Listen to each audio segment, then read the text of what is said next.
Africa, we want to go.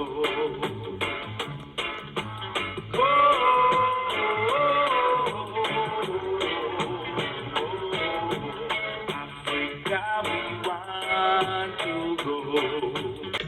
I want to go over Africa.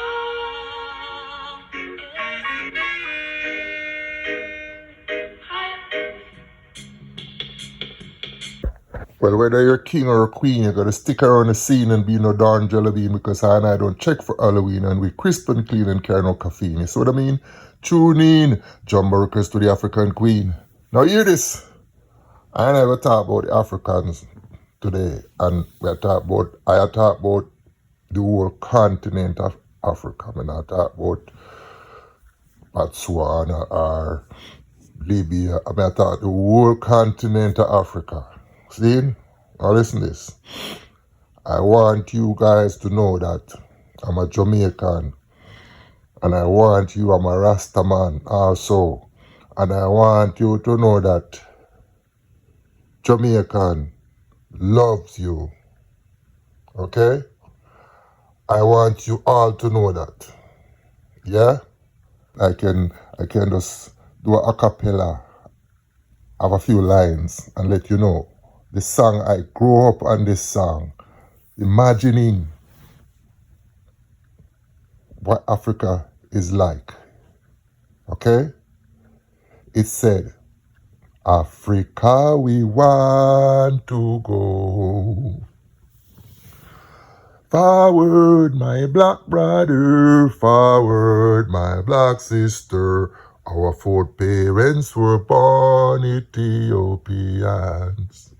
It is the land of the Lion of Judah, the root of David. Ooh,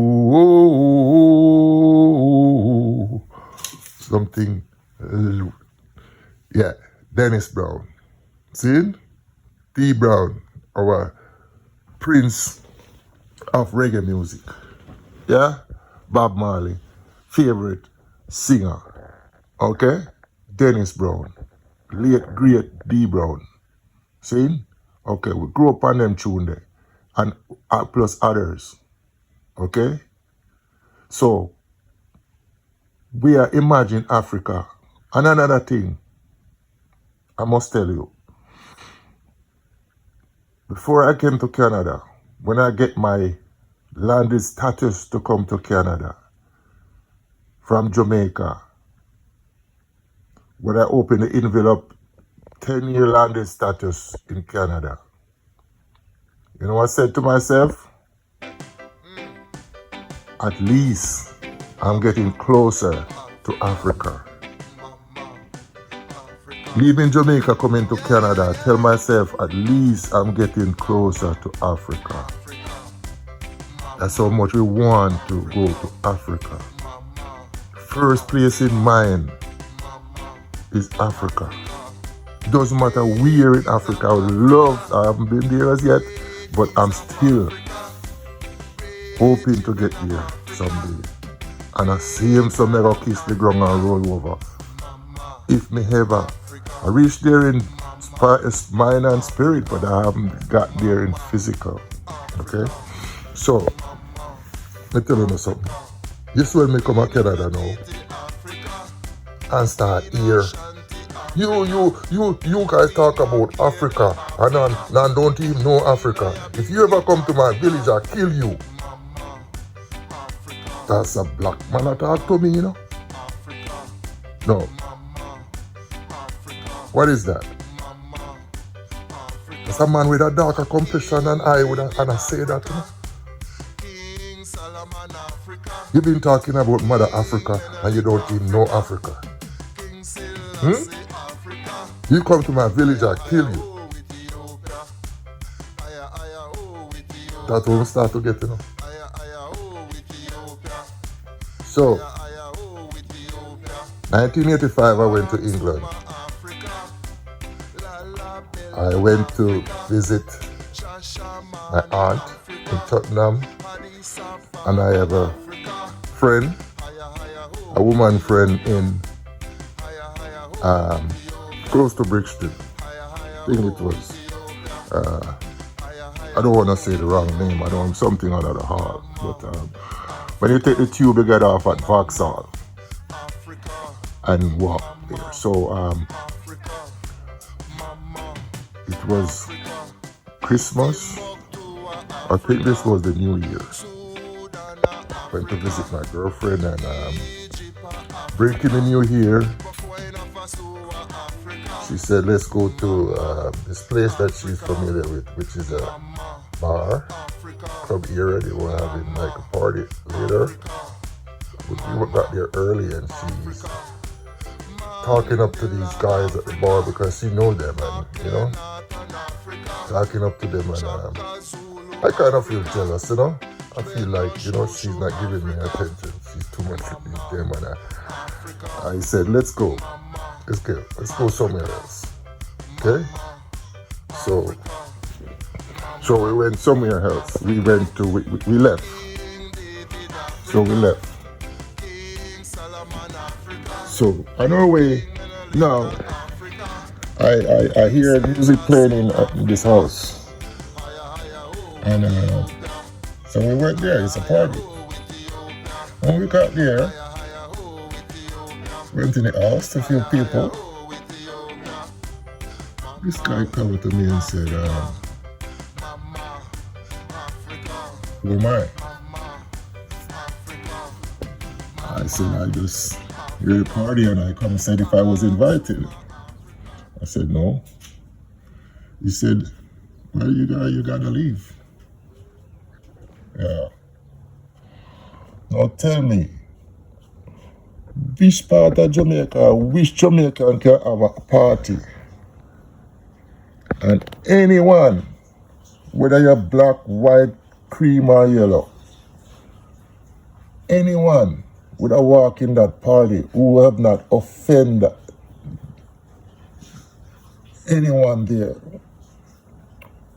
For somebody offending before we are the man of friend, it's different. But who could be having a party in Jamaica and someone attend the party and you're gonna throw them out?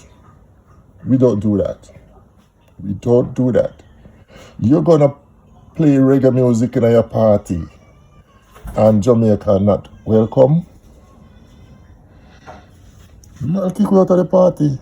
African, England, London, Brixton. Yeah. Can you imagine? Never expect that. Never expect that. So, when we talk about how white people are doing at this place, the mentality of the Africans, them what we have to deal with, is unexpected. It's unbelievable. It's unworthy. It's not good. It's not good. You know how much a Jamaican woman or a Jamaican man, especially the Rasta, I can talk for Rasta, Selassie. You know how much we would have loved, a Jamaican man would have loved to have an African woman as a princess.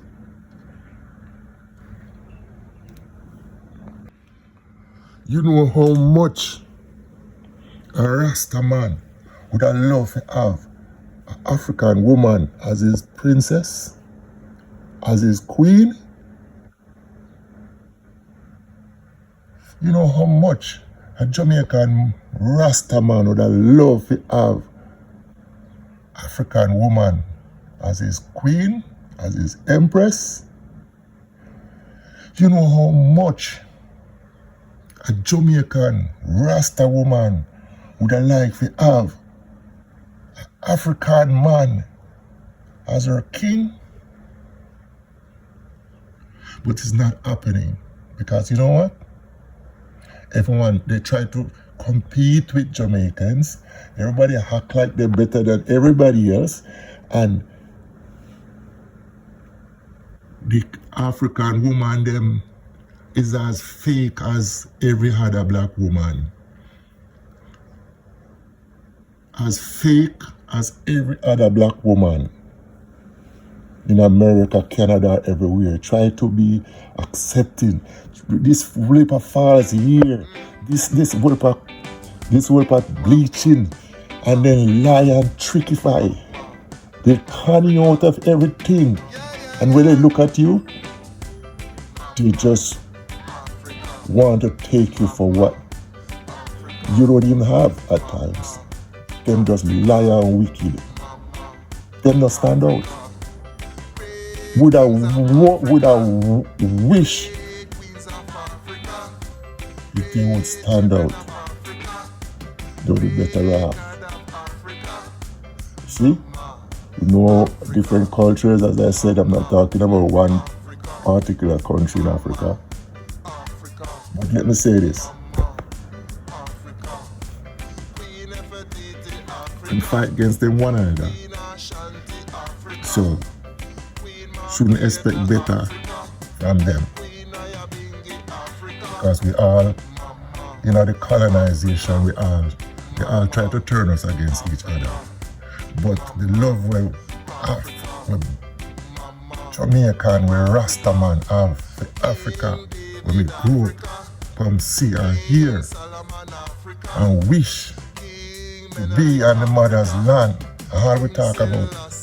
We don't have nothing else in this world more than we picnic them and we go back to Africa. Because we see say hard work, things that get so tenge out here as we just live by the mercy of the Father.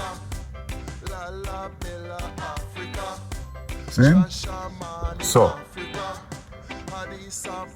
Africans, we need to consider our brothers and sisters out in the diaspora.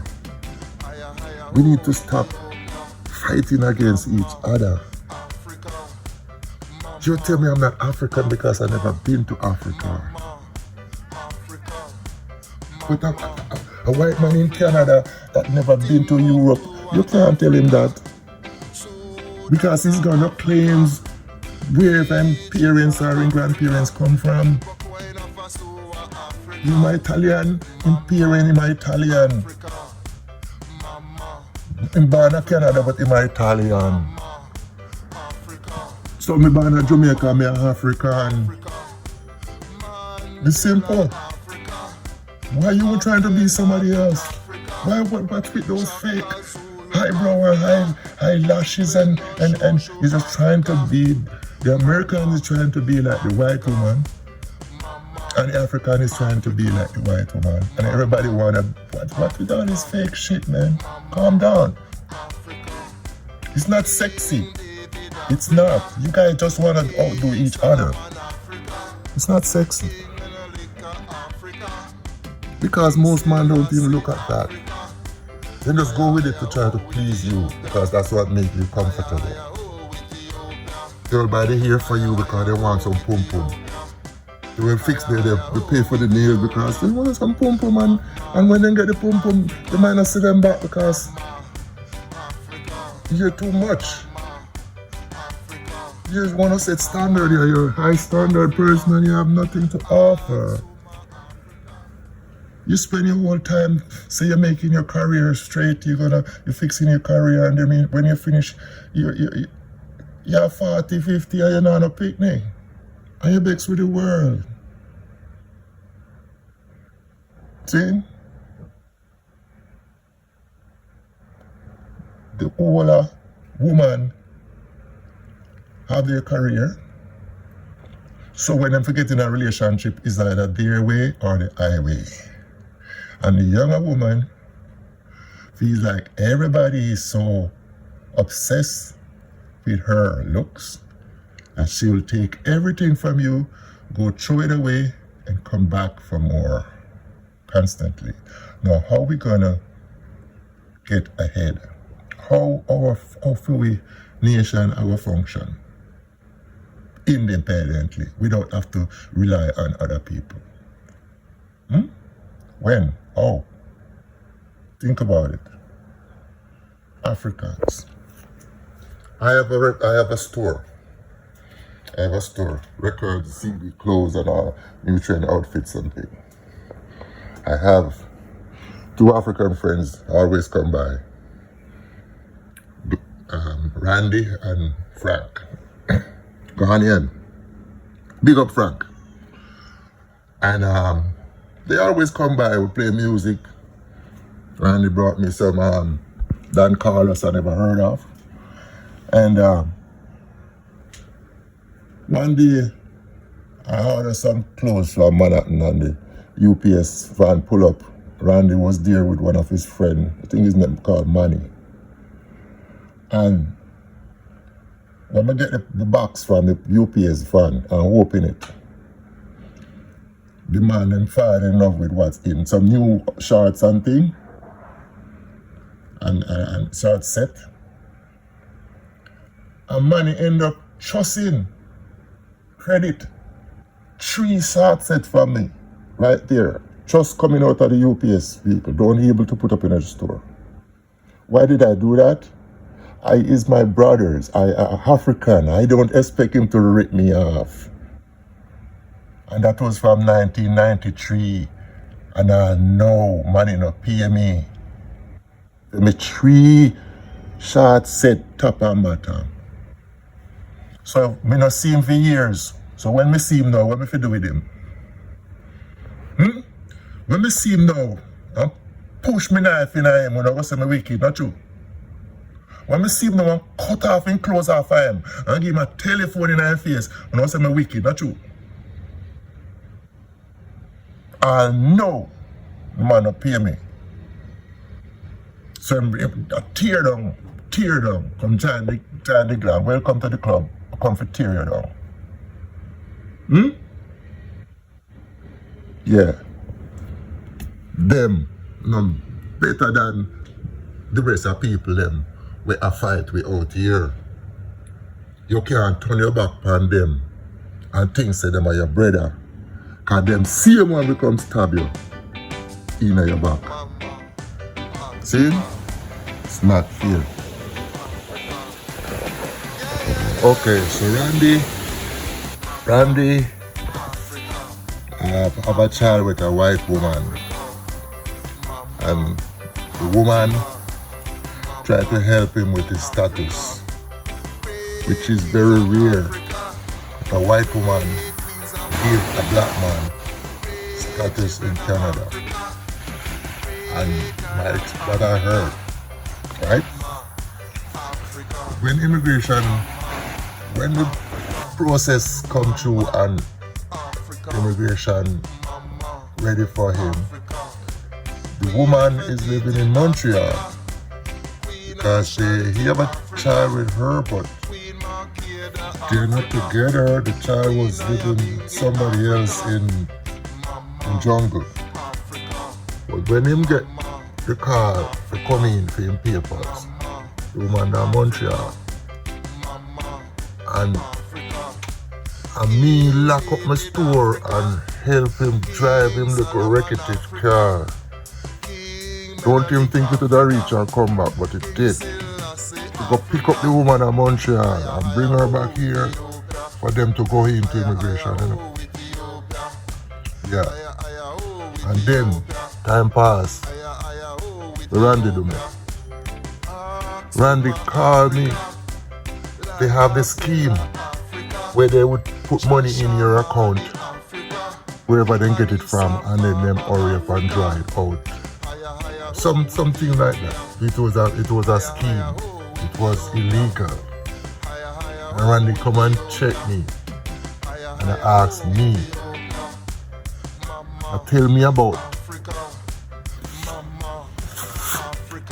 my account. Him want my account figure in friend figure put in that scheme. You go put me in a trouble. Now as a friend, if you consider your friend to go involved in an illegal activity, that's not a friend. It's not a friend, and I thought he was a friend. So what I'm trying to tell you is that careful of the friend where you keep. Doesn't matter where they come from. See? Me never expect that from him. So that's why I say big up Frank. Frank never offend I yet. Frank never offend I where I can see. Frank is a cool brethren. See? Frank mother drop out of Africa. We go to Frank apartment and celebrate passing of his mother in the African style. And invite me as his brother from Jamaica. See? Much appreciated. See? Them I get to know I and I get to know them. But the card we ran the draw for me after that wasn't healthy. We need to smarten up, Reggie. We need to smarten up.